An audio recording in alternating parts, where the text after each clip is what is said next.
काय मोबाईल मधनं येते काय? तू केक खायला आली नाहीस.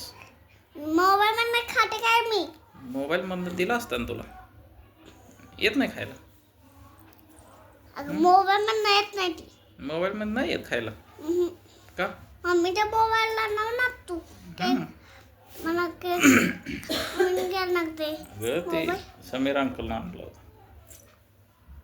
पिंक कलरचा नाही त्याला पिंक कलरचा त्याला भेटला नाही का? येलो कलरचा आवडला त्याला म्हणून घेऊन आला होता. येलो कलरचा घालायचा. आता आपण पिंक कलरचा आहे ठीक हा, आहे. आपण वंडीला पिंक खाऊया कलर. आपण दोघी. दोघीच खायचा मग? वंडीला खाऊया. वंडीला बाबाला मला? पण तुला पण नाही ना. तुला पिंक कलरचा द्यायचं येलो कलर नाही. येलो नाही पिंक. हा ठीक. ती आहे ना पिंक हा पिंक. त्यातला नाही ना हा आणायची. म्हणलं ना तुला माझा फोटो काढतो त्याला काढ. अगं तिचा फोटो काढ म्हणलं तुला.